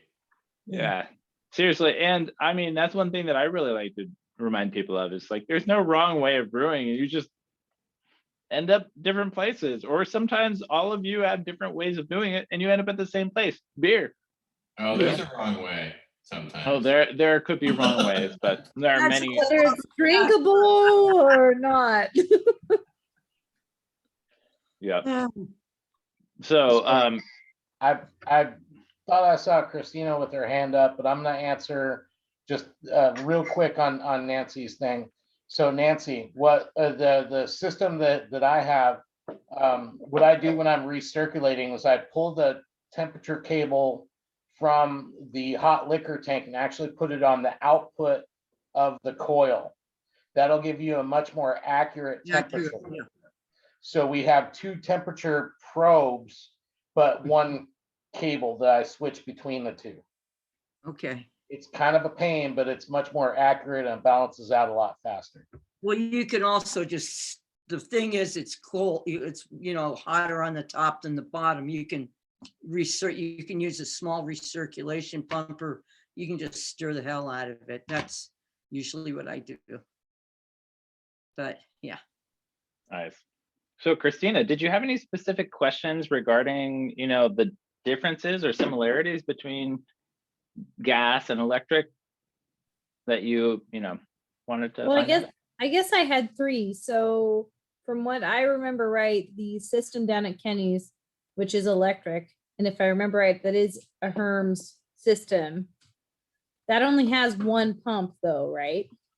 Some have two. Most of them do have two. Okay. You can limp by with one, but you're going to be doing cleaning and sanitation a lot more. Okay. And then I guess my second question is about air temp. Nancy was talking about the range of, I think 6 degrees was what you had mentioned, Nancy, that you're kind of like trying to play with. Do you think that has to do with just the air temp, or what factors do you think goes And into that? the transferring temp too. Okay. And the air temp. I mean, you know, I try to heat up my kettles before, or especially my mash tun. It's stainless, but I have some this thing that I wrap around it, but an unofficial jacket. But anyways, it works. And but you know, you know, it is a difference, and believe me, because I've made every mistake you can possibly make. Well, maybe not everyone. Well, last week a clamp came loose, and I have it in my laundry room, and yeah, and it was a mess. Anyway, a sticky wart just blowing all over the place. I hope you're okay. You didn't get any crazy burns? Huh? You didn't get burned? No, I Oh, just thank got. goodness. That's great. Yeah, Christina, I think along the same lines, just from like thermal transfer, the length of the tubing between your pumps really does lose a lot of heat. So put the pump as close as you can between those, the coil and your system, and also the thicknesses of that tubing that you use. If you insulate that tubing, you are going to lose a lot less heat. I've seen it, I've done it. But similar to how you mash, like now, you heat up your water temp to, I don't know what you heat at. If I'm trying to hit 152 and it's like winter and it's 30 degrees out, you know, I'm going to have to heat that water higher than I usually do. I think right now I'm striking at 164 to hit 152 is my temperature difference. So as a rule of thumb, it's usually about 6 to 10 degrees difference for achieving mash temperatures and what you're, you know, heating your water I to. would So say I'm just about right in that neighborhood. And part of the reason, well, the system up here, I mean, you know, if I brewed in the garage, it gets cold up here. I mean, you know, it's, you know, 19 degrees, you know, it's just, and this way, it's a tight squeeze, but I have it in my laundry room, and it's just so much nicer not to have to go out into the freezing cold garage. And you got your 220 outlet in there. I do. I know a lot of people who brew in their laundry rooms because there's a 220 outlet there. And it's pretty smart, especially if you live in a rental and you're like, where the hell am I gonna brew? But then you look behind the dryer and you're like, oh, I got 220 there and I'm paying the electrical bill. So yeah. So Christina, Or it I'm sounds not like you have, paying oh yeah, or Um, you're on solar. My last question was, I think this kind of topic of conversation came up maybe 4 or 5 years ago when I had just joined the homebrew club. But I think it was based around Chrissy had made a steelhead clone, and we had talked about the subject of caramelization when it comes to a gas setup versus an electric setup, in relation to Mad River's, you know, actual steelhead, and just the difference in flavor that the caramelization with the gas setup imparts upon the beer versus an electric setup, and the difference in flavor, you know, gas versus electric once Mad River had moved that direction. Yeah, so I remember talking to some of the brewers at Mad River as soon as they switched out from their old system to their new system. Kenny, I think you were in the kitchen there when they had done that too. And I'm sure you heard the same things. Everyone was kind of like, well, this version of Steelhead on their new system is kind of totally different from their old one. Go ahead, Kenny. So what they did there is they actually went to a steam jacket as opposed to electric. Direct fire. Electric would have been way too costly for the volume that they do. Going from direct fire to steam only gets, you know, 213 degrees, right? Because water boils at 212. But you know, it's steam, you don't get the direct caramelization that you do with a hotter fire. Like, you know, a propane burner can run what, 2,000, 2,500 degrees or something like that. I don't remember. I'm just throwing numbers out there as far as actual temperature range. But, Be- you know, I'm sorry? I think it would be BTUs, would figure the calculation of the heat.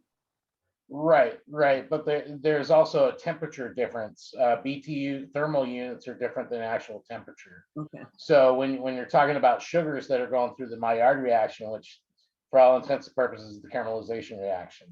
Yeah, Chrissy, I saw you smiling with the Maillard reaction.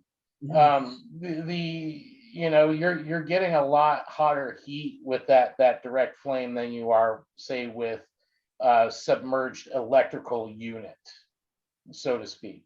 You know, there's a lot more direct heat going from the flame to the metal to the liquidized sugar, for all, you know.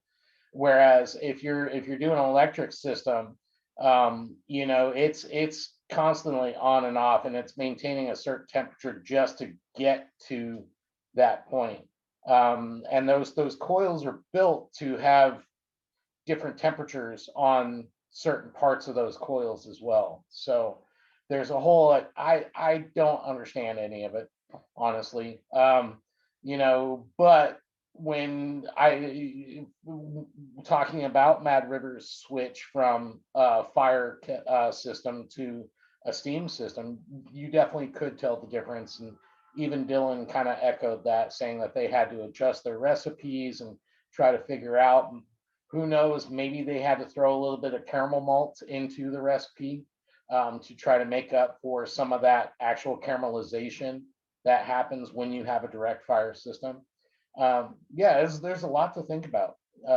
But absolutely there are differences within the systems. Electric systems you can run, well, relatively indoors without anything open other than the window to let the steam out.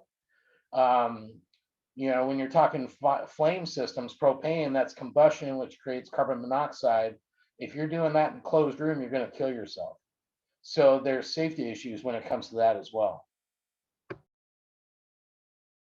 Christina, go ahead. I'm sorry to have so many questions. I'm wondering though, if there's different styles that maybe lend themselves more to like brewing on an electric system versus brewing on a gas system. Yes, there are totally different styles. So my experience with electric is kind of divvied up into 3 distinct realms. Like there's some people that only have an electric kettle, where their kettle is the only thing that's electric and it's heating up their wort. So the transfer of heat is still really similar to fire, where you could still scorch the hell out of it. You can still totally get those Maillard reactions. Then there's the Herms and the Rims systems, where the heat is not directly touching the wort like at all until you start to boil. And even in those situations, you can still get caramelization. But your question was more in regards to styles. So styles, you know, that lend themselves to step mashes, you're going to have way more control with electric. In terms of the Maillard reactions and the caramelization that you're thinking about, yes, there are some that kind of rely on that reaction, but your ability to achieve that with an electric boiling kettle versus a heat kettle, you can still burn it. You can still burn it. Like, I'm going to echo that. You can still burn a kettle. You can still burn your beer. Yeah, Nancy. Yep. And scrubbing out those elements is no joke. Like, those things already have like a matte, like kind of chalky finish when they're used for the first time. And then when you burn your wort on it for the first time, you're going to go, mother, like, why did I do this to myself? And you've got this little wiggly element that you're having to scrape out and soak in PBW and hope that you're not gonna, like, you know, mess it up. You're not gonna mess it up by soaking it in PBW unless you do the element, I mean the contact side, where you diminish the contact with your socket. But it's still possible in terms of which styles you can and cannot do with electric. The world is your oyster. You know, there are no limitations, but the cost of it, I don't know about you, Nancy, but the cost of electricity here is a lot cheaper than natural gas. But if you're looking at the difference of propane to natural gas, like you're going to save way more money moving from propane to natural gas than you are from natural gas to electricity, unless you have solar panels. Right. You know, Well- for brewing a batch of beer in terms of like money wise, natural gas, I was spending like $2.50 a batch. Electricity, I'm spending like $3 a batch. You know, just you can look at it on PG&E where you're looking at your kilowatt hours for that very specific time. But I don't have a very powerful system. If you've got two 5,500 watt elements and you're trying to boil 15 gallons at a time, oh, I'm sure if you tried to do that during peak hours, peak pricing, ooh, it'd be like $8 for that batch compared to 2 for natural gas. But you know, it's all about how you run it and when you run it. You know, kind of like more up-to-date appliances and hitting that delay time to hit your midnight peak pricing cutoff, where at midnight suddenly it's cheaper. You know. So anyway, that's me talking about it because I've been researching it and dipped my toes into it just as well. Yeah. Kenny, go ahead. I think on another note, you know, the rising popularity of these electric all-in-one systems has really made it accessible for a lot of folks to get into all grain brewing without having to take up the giant footprint that, say, a three-tier system does. Even brewing a bag takes up a little bit, you know, more room than you know, these all-in-one systems. So it's really interesting. A lot of these are newer on the market. You know, I've talked to a couple of folks that have the Anvil Foundry. Talked to somebody that's got the mash and boil. Somebody that was part of the group for a while had the Grain Father. You know, and so I think with the availability of these all-electric, all-in-one systems, it's going to make it more accessible. And but yeah, you're using energy one way or the other. You're using some sort of fuel or something. So that you got to account for that in the entire brew day process, and you know, but it's going to cost you something at some point. Beer's free now that I'm home brewing. What do you mean? Yeah, You know- I agree. And the I think one of the best parts of electric brewing that has really hit mainstream is the ability to brew on a 120, just whatever outlet in your kitchen. Like the ability to do that instead of having to have like a kitchen, what is it called, a range that's like big enough to hold a big pot, or you know, having a spoon long enough to stir it, you know, that without burning yourself kind of thing.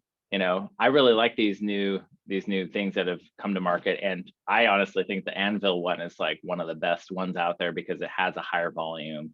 But if you're way into DIYing it, like the Electric Brewery has been an introduction for so many people, where they talk about all the elements, the control panels. You can nerd out so hard. Nancy, how did you get into this electric thing? Well, you know what? Because I was doing gas before. I was doing my mash water on the stove, and then I would crawl up on top of the counter and dump the water into my thermos to my mash tun. Anyway, I had a friend of mine up here who had a system, and I wanted to be able to do.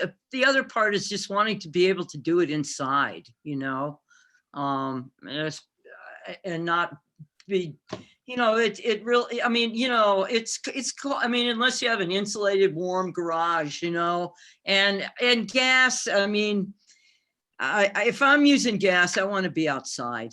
I mean, you know, I know you can open your garage door, and we go to different people's houses, and people grew, you know, use gas in their garage, and they open the doors and everything. Do you mean propane or natural gas? No, propane. Okay, I want that distinction to be made. I want that Okay, distinction to be made, because propane. gas is not gas is not gas. There's a difference between propane and natural gas.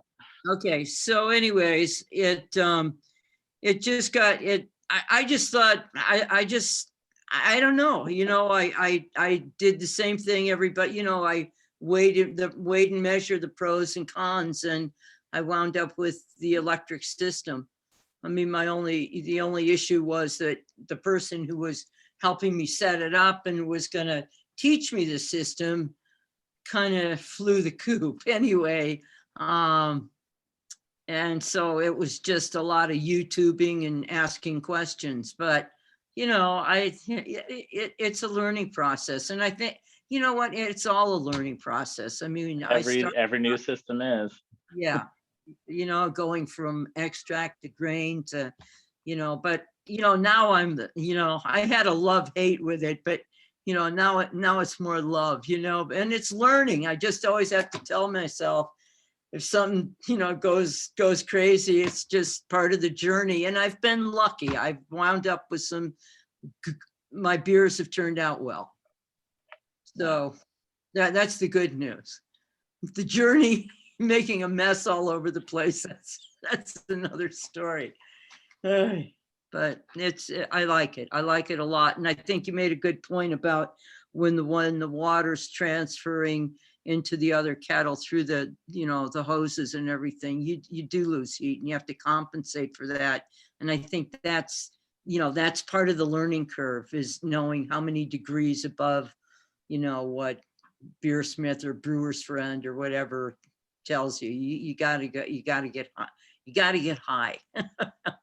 So. Thanks for sharing, Nancy. We appreciate it. Thank you for sharing. that was interesting. It's really nice to talk with people about it, because I just, it's new to me too. So. Yeah, I bet. I mean, so if you have so Nancy, I'm curious, did you piece this build together? Was it like piece by piece, or did you buy a kit, or like buy a panel? Like, how did you come about? Okay, well, if you go on their website, you can kind of design everything, and they'll put the holes on the electric brewer. Yeah. Yeah. And then I got a table, a stainless steel table on Amazon, and I cut the legs down. And it's not on wheels. I wish it were, but I'm short.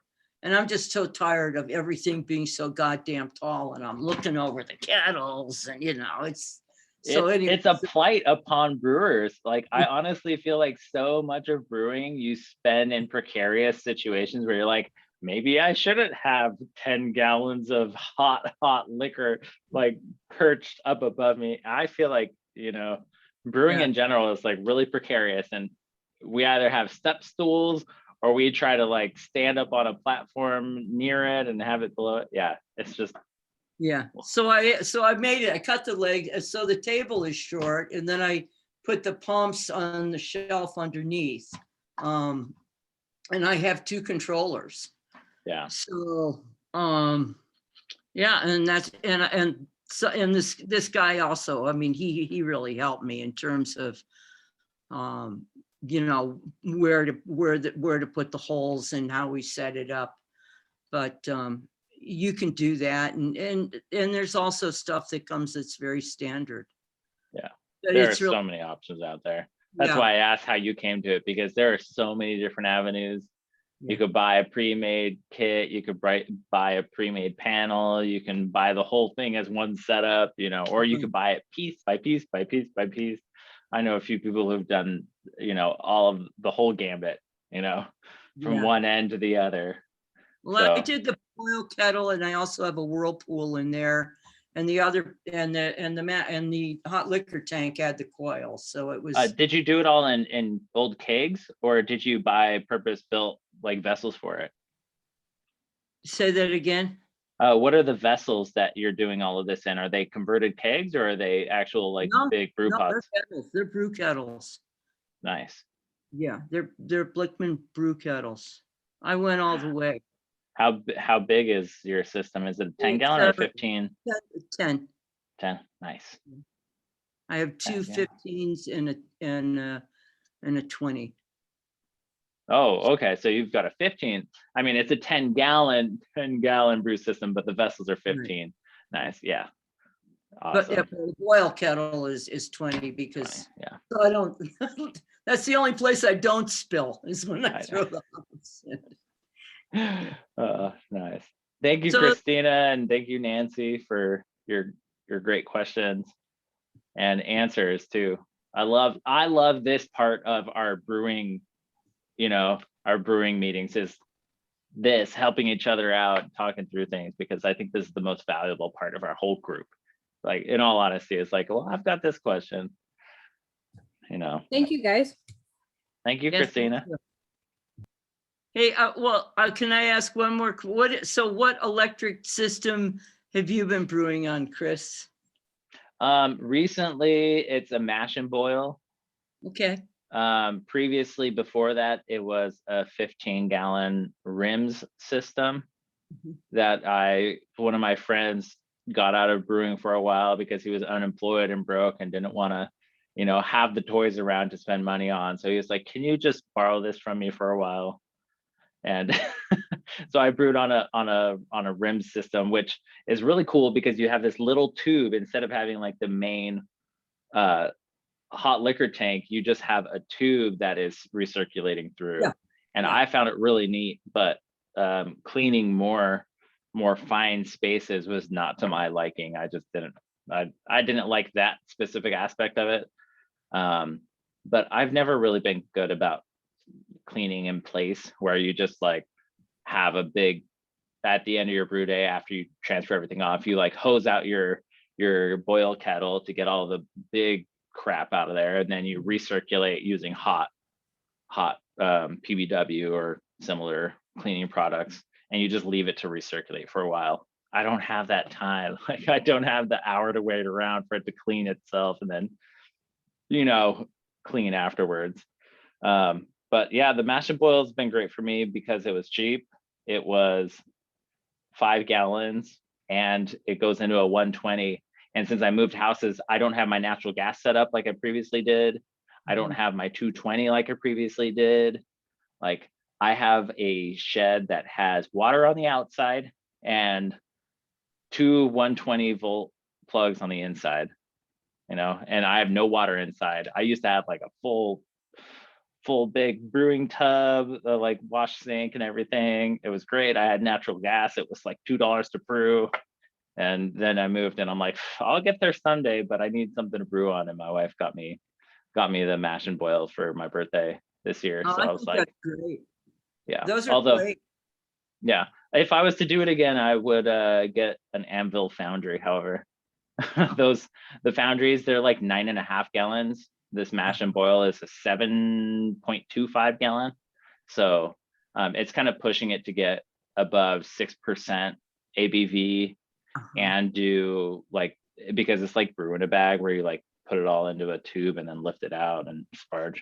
Anyway, the Anvil foundry is where I probably would go if I was to do it again, or just build a bigger system. But during COVID, it's hard to share as much beer as I want to brew. Right.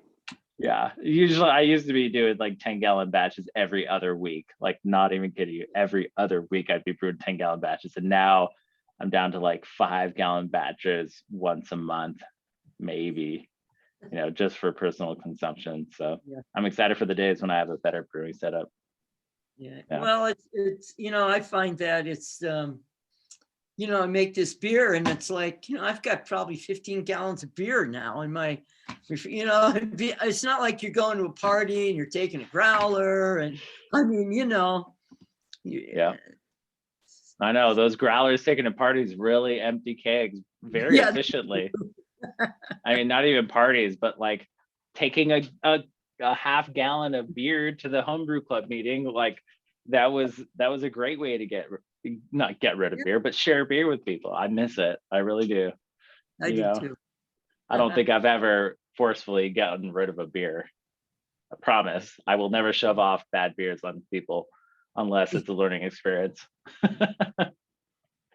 Well, Okay, one more thing and then I'm gonna shut up. But we started our library again here, and you had talked about doing that, and that's a really fun way of trading beer.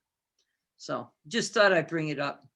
Yeah, I feel like not many people are brewing that much these days, though. You know, like I don't think it's a lack of availability to share, by no lack of effort from Christina and Hans, luckily, you know, but it's just a lot of us aren't brewing that much these days, and especially bottling.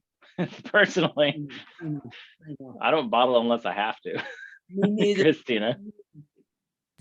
Well, I was wondering, since we have, you know, maybe potentially at least one, if not two brew events coming up this month, the potential for turning those into some sort of beer exchange or collaborative effort, you know, maybe not this month, but in a few months. Yeah. Yeah, I mean, I would love to. And I would also, I had mentioned this at the officers meeting, but, you know, as more and more people get vaccinated and, you know, the comfort zones of people expand more, I'm not saying, you know, like, oh yeah, let's go engage in risky behavior or anything like that. But I'm saying, you know, as people's comfort zones expand, I would love for us to have like an outdoor beer share or, you know, beer swap, you know, hey, if you have any beer bottles, come swap it. I would love to do that in the future, in the near future. I'm hoping, you know, after Big Brew Day. I mean, I think 90% of us are going to be eligible for vaccines come next week, I think is what it is. So hopefully the immunity capacity and people's comfort zones will expand, and then, well, we'll be talking about some really hopeful things come fall, I hope. So yeah, I agree, Christina. Especially for those Pink Boots Brew Day, I would really appreciate if you guys could, you know, share those, but I'm not going to make it a requirement or anything, you know, but yeah, once you guys have solid numbers to share and like, hey, can the club kick down $20 for hops or something, you know, if you guys want to broach that subject, you know, we'll put it to a vote. We'll put it to a vote, but we do need concrete numbers and, you know, that movement, you know, before we agree to anything. Christina. Sorry, can we, are you okay if we share that sort of on that, I guess, comment that was already started a while back, or would you prefer us to like directly email the homebrew club, or what's the preference? Yeah, I mean, just make a motion at the next meeting. Okay. That's all it's going to take is make a motion at the next meeting, and then we'll vote on it. I have a feeling that the sentiment is pretty for it. I would assume so. I don't think you'll run into very much opposition. Jenny. Thank you.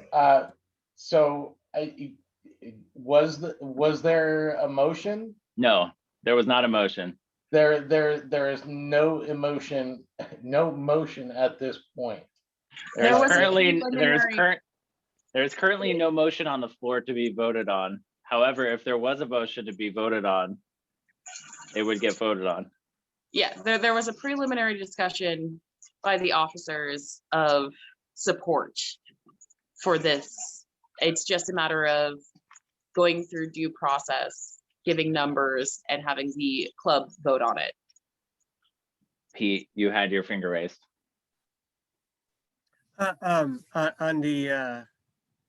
the thoughts of sharing some of the beers, I was just going to point out that it has been traditional that beers brewed on Big Brew Day have been shared at a future homebrew club meeting. And so it would be in tradition to, at some point later this summer, that we would share beers brewed during Big Brew Day. Agreed. Yes. And, you know, we can encourage sharing of beers as much as we want, but encouragement is not going to get a beer in a bottle into someone's hands, you know? So it's all on all of you, and myself included, to actually do that. Talvi, yes. I know it might be early, and I know that it may not happen, though. Forethought on Pal Camp and the chances that if we could this year, would we? No, we've already passed Pal Camp for the calendar year, haven't we? Wait, No, when did that's we do it? usually August, September. August? I thought. I don't that's remember. like a season thing. The year is a blur. I know. So, It's what day is so it? it is usually in August or September. Yeah, Kaylin. It's usually in September, and by my calculations, we're in April, so that's 5 months away. I'm not writing it off.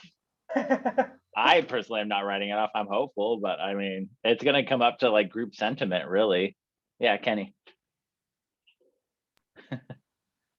I mean, yeah, Pal, it would be great to have Pal Camp, but realistically, not everybody has even had a chance to get vaccinated yet.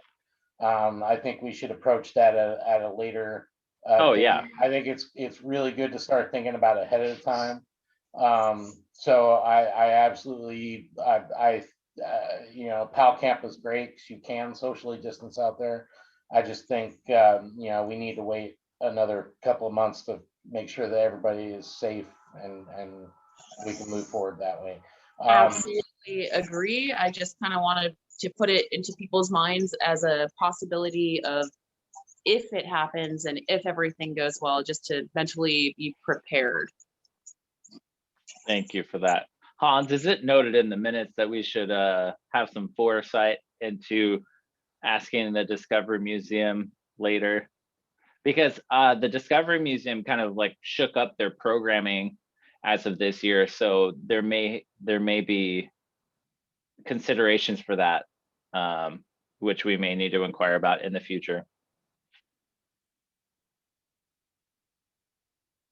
Go ahead. Well, what should I write down? What should we? Just that at the next officers meeting, we should revisit Hal Camp and inquiring the Discovery Museum about their new or typical operations. Kenny. I'm gonna say this before too long because it's after 9 o'clock and my battery's about to die on my laptop. Just for clarification, I think the conversation may have been muddled between Pink Boots Brewing and Big Brew Day. Big Brew Day has two separate recipes, which is Janet's Brown and also the Stargazer. I do believe the Pink Boots was going to be potentially a separate event, but I just think there needs to be some clarification really fast before the battery dies on this thing. Oh yeah, no, completely separate events. One is a private event and one is like being pushed and sponsored by the club for sure. Does that do it? Okay. Christina, Hans. I have it on the meeting notes. I'll make sure to mark it on my notes before I publish on the Facebook that the Pink Boots is private and the Big Brew is public. So far, yes, that is So far, yeah. Yep. Cool. Well, it was great to see you all, and I'm so glad that we had some free-form conversation. That does it for our agendas. But I do want to look at a calendar with you all because it is the first Thursday of the month, as usual for our monthly meeting. Christina, when is the happy hour? What's the date for that? Un momento, por favor. Okay. I'm looking at my calendar right now. So it's the third Tuesday. So I think that's the 13th. No, that's the second Tuesday. Yeah. The 20th. April sorry, the 20th. 420? 420 is the 420. happy hour? Bring all your Happy hour. stuff. Happy hour. Wow. 420 Happy hour happy all day hour. long. All right, I just want to put that out there. The third Tuesday, April 20th at what time? 7 p.m., 6 p.m.? 6:30. 6:30. It is on our Google Calendar, also available on our website. Please try to create a Facebook event for that. Christina, would you like to do that, or would you like some assistance with our PR officer with that? I guess I can make one, but if I post it to the club page, it'll be under Christina posting it to the club page, which I'm happy to do. Unless it would be preferred that it come from the club posting it on the page. If you can post it, that would be amazing, and then I can just share it everywhere else. Sounds great. Yeah, Cool. and I can pin it to the top of the page too. Okay.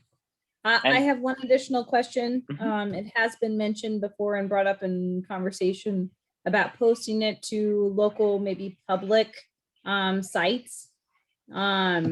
As far as like the events page on Loco and that sort of thing. Are we for that, against it?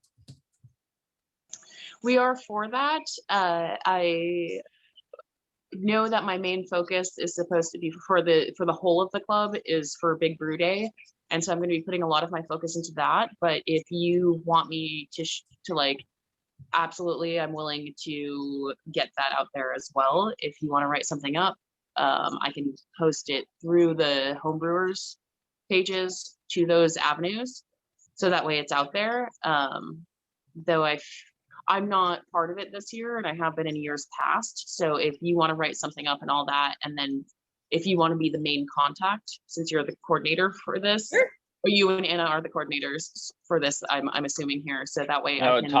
Tavi, different things. Different things. Wait, We're not Pink Brews? talking about pink brews. No, Oh, we're wait, not wait, talking about pink brew. I know. What are we talking about then? We're talking about the happy hour that we have monthly on the third Tuesday of the Oh. month. Oh, the happy hour would definitely be through the club. Okay. Yeah, that's definitely through the club though, and that goes out in a nameless homebrew club way. But if you want to write something up for it, absolutely. Okay. And if you do want to be an external contact for that one, because you have something specific there, then yeah, we'll work it out. Just hit me up and we can talk about this. This is the end of my night, so I'm a little spastic at this point. Christina, so other than Loco Lowdown, where else were you thinking you'd like to, blast it to?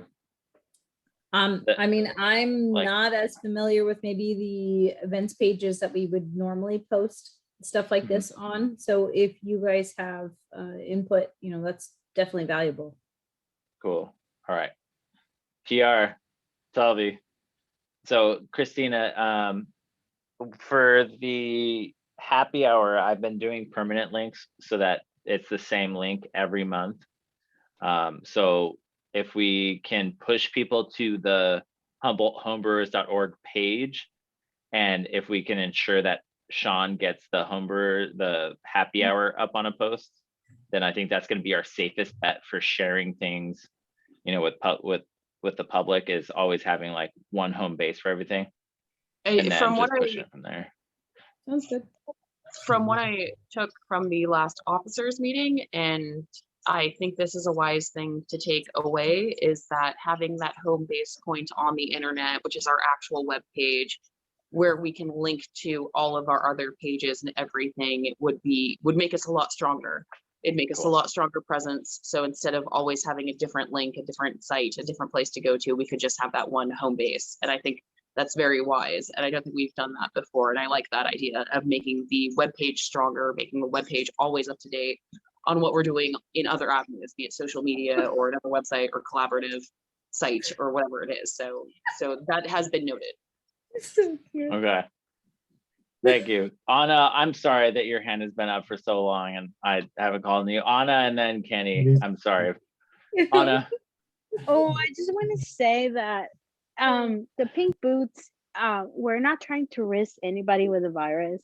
When I send the message, I think 3 out of 4 people that responded to the post, we have been vaccinated. So I just want to clarify that we're not trying to do anything that is risky or goes against COVID rules or anything like that. So if we decided to do this, we'll be wearing masks and we'll be doing all the protocols and stuff like that.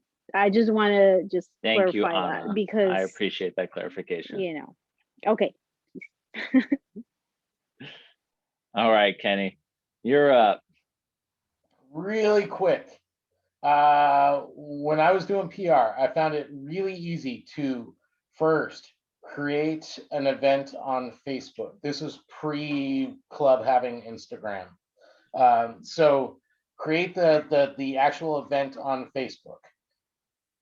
On anytime you try to post something to Loco Lowdown or to North Coast Journal, there are event links and there are like website links. All that should be pretty easy to do. So my suggestion would be first figure out logistics of getting the Facebook event, then you can tag everything else to that. If you want to tag everything to the website, you guys got to figure out how to do it that way. But there, if I remember correctly, there should be a really easy way when you're posting these events to Lost Coast Outpost Lowdown and to North Coast Journal that you can put not only the event URL, but a contact as well. So it should be pretty easy. If anybody needs any help, just holler at me, but I think it's pretty self-explanatory. The club should have an account with both Lost Coast Outposts and North Coast Journal. So it just may need to have the password updated. Thanks. All right, Yeah, well, we've got those accounts. Thank you, Kenneth. that is all for the agenda tonight. We're done. Enjoy yourselves. Enjoy the sun while we've got it. Go brew a beer, go drink a beer, or don't. Hey, do you. You do you. I'm now on my 11th version of my New England IPA and still working it out. Still working it out. So, hey, on everyone's journey, good luck. All right, cheers. Thank you. Cheers. Thank Cheers. you. Have a to good night, see everyone. everybody. Don't forget to post on Facebook and drag those long lost friends on there. You know, let's say hi to people. Chrissy, what is that? Is it you waving at us on your phone? I just posted on Facebook, so What? No way. I know. I just saw a post recently about someone's tropical coconut lactose hazy IPA, Eric Kendall. I was like, what? I don't know anyone else around here who's doing crazy things that I would love to be drinking. We need to Bye, do more everybody. sharing. I know. It's just hard for people to bottle. I mean, like, Yeah. I had such a hard time getting my bottles filled, and then to you guys to disperse again, I was like, honestly, we should just do like a what's it called? A group bottle day. Yeah.